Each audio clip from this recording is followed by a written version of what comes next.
Good morning class 8 students. I hope you have seen yesterday's video. So moving further towards the topic, we are going to discuss about the ethics in computing. So before I move further, let us know what are computing ethics.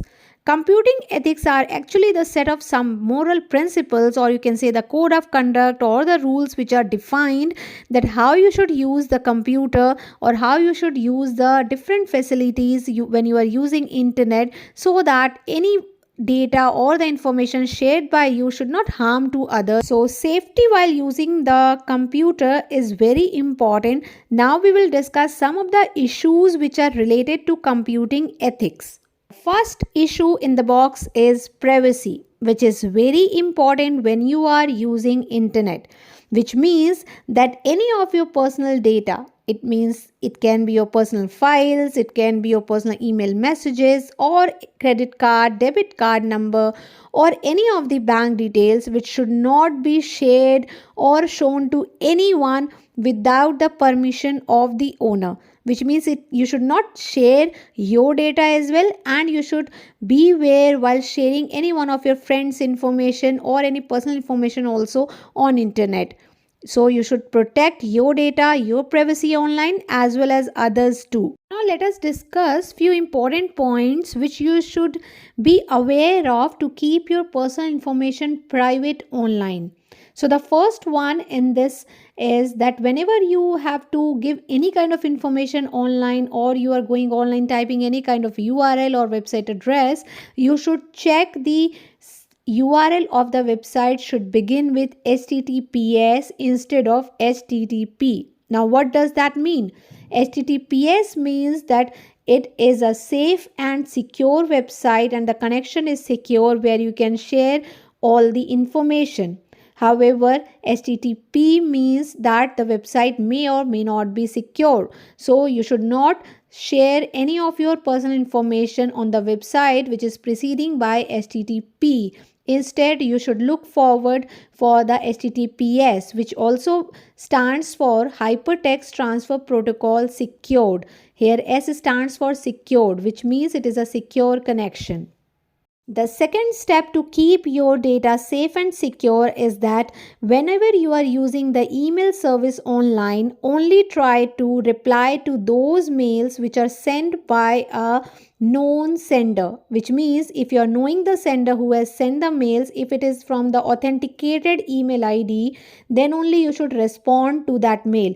Do not respond to the mails with lucrative offers which are offering you different kind of amenities or different kind of cash rewards or any sort of gifts, because they are spam mails. The next issue related to computing ethic is intellectual property and rights. So first of all, let us understand what is intellectual property.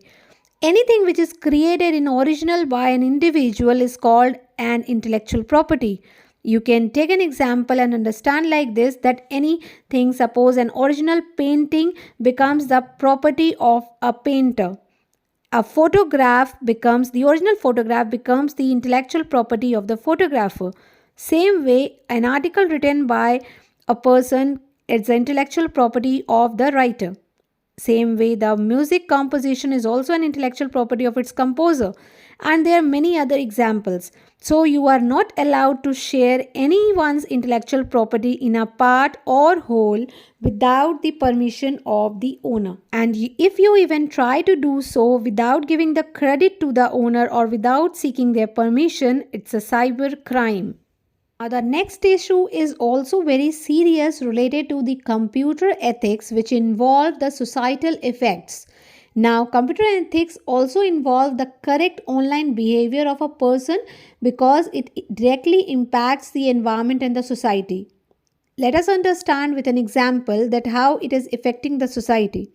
So, it do have an effect on both the environment and society. So, let us discuss first of all that how it relates to environment. It impacts the environment by releasing carbon footprint.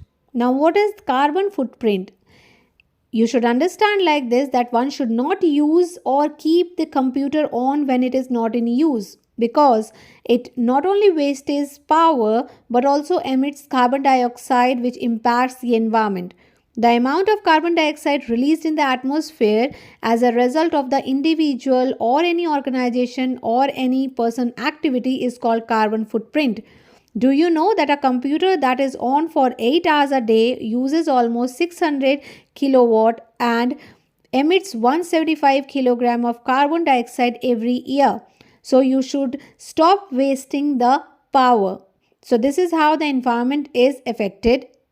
Now, it also affects our society because you should not use the computer as an agenda to threaten, bully, or blackmail any person or spread any kind of rumor against anyone, because all such activities are punishable and are considered as cyber crime. So students will also discuss about some of the safety measures, that how you can safeguard yourself from these criminal activities or how you can take precautions against them. But before that, I want to discuss some more unethical practices which are so common these days, which you must avoid.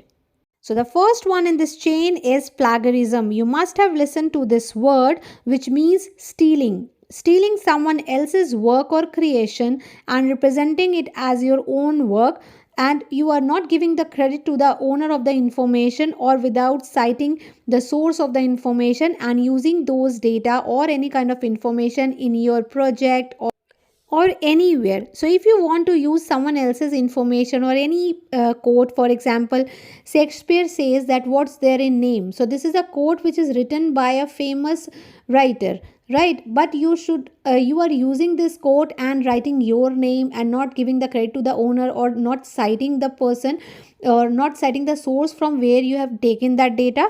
So that is also one of the unethical practice and it's a crime.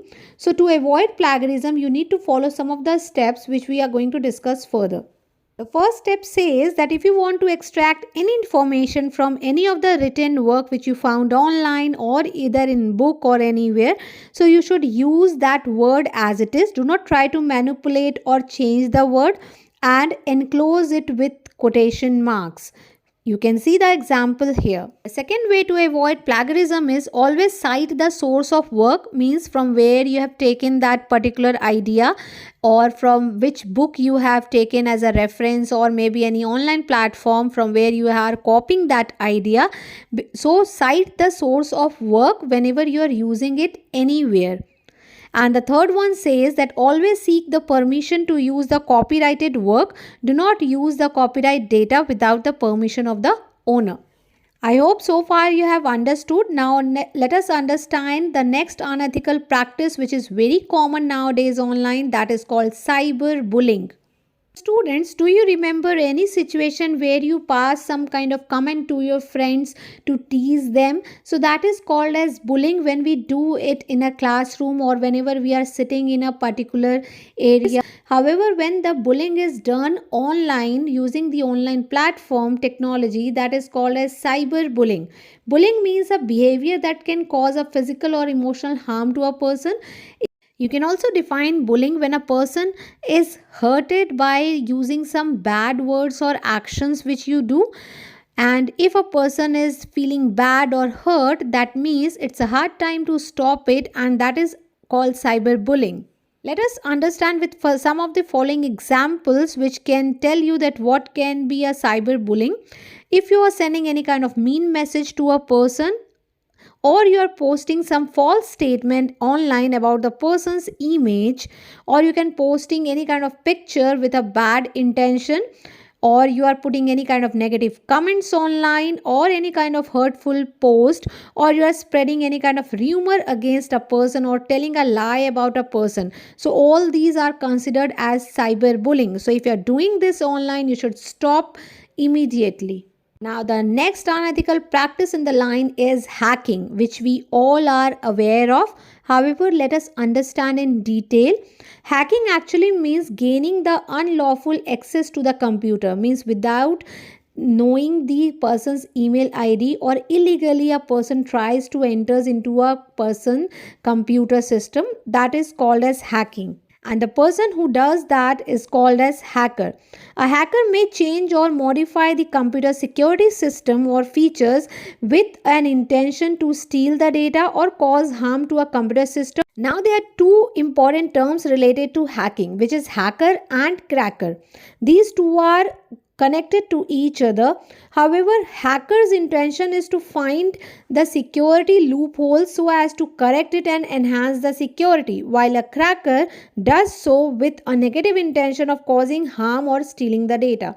So these two are the people who are involved in hacking and cracking. A cracker cracks the password with an intention to steal the data, while a hacker is having the intention an entry to the computer system by exploiting the security loopholes. So hacker tries to enter into someone's computer by exploiting the security loopholes wherever it is. So it is very much required that you should keep your system private and password protected. So I hope students you have understood the difference between the hacker and a cracker. Now there are some unethical hacking tactics which I am going to discuss, which are used by the hacker for getting your data easily. The first one in this line is social engineering, which means that this is one of the criteria, or you can say one of the tactics that is tricking the people so that they themselves involve in sharing their information to the person online, and they are not able to identify that the person asking about their personal information is hacker or cracker. The second one is network infrastructure attacks, which means that your network will get hanged or can be hacked by some technological methods which are used by the hacker, and from where your data can be easily extracted. The third one in the case is operating system attacks. It is the method of hacking the operating system like Windows, Unix and Linux, and they can get your data, or they can easily hack your computer system and get access to all your data. And the last one is application attack. It is one of the method which is used by most of the hacker to hack a specific computer application software and tries to get your sensitive information online. Students, I hope you have understood the tricks which is used by the unethical hackers to hack your data online. So now let us understand that how you can prevent yourself through this unethical hacking. So there are quite few easy steps which you can follow, and you can prevent your personal information online from this unethical hackers, which are also known as black hat hackers. So the first one is that change your password often, which means that always choose a very strong password and keep on changing it very often so that it becomes difficult for the hacker to hack your data. So students, how you would make a password very strong so that it should not be cracked easily by the crackers. So there are some rules which you should note down, that a strong password should have at least 8 or more characters and should also include both uppercase and lowercase alphabets along with the digits and special symbols. So if you are making password like these combinations, it is very difficult for the cracker to crack it easily. And also you need to change it very frequently so that it becomes difficult for a person to chase your account. The second point which you should keep in mind is that configure the firewall settings. Now what is firewall? Firewall is a software that prevents the unauthorized access to a computer system. It controls the network traffic. So students, you should enable the firewall setting always from the control panel of your computer system so that it will not allow any unauthorized software to be installed by itself. It will always seek a permission from you to get downloaded into your system, which can also prevent your data to be hacked by the hacker. Third way to keep your data secure is to keep on performing the test to ensure that your system is hack proof. So now for that you can use the antivirus softwares. Install some of the antivirus software on your computer system so that it should not be attacked by the viruses also. Also try to change your default password on the devices time to time so that it should not be in the eye of the hacker to hack your data very easily from different kind of software applications. And last but not the least, that restrict your software installation process. Do not install each and every software, whatever you like, onto your system. They may easily attract you, however, they can take your data as well. So always ensure about the credibility of the software, check the reviews and check about their authenticity. Then only allow the software to be installed into your computer system. So I hope you have understood all these preventive measures which can prevent you from getting your data hacked by the hacker. There are some other unethical practices also we'll discuss in the next video, students. Till the time you watch this video and try to write the answers related to these questions in your copy, I'll meet you in the next video with the different topics of this chapter. Stay safe and happy. Thank you so much for watching.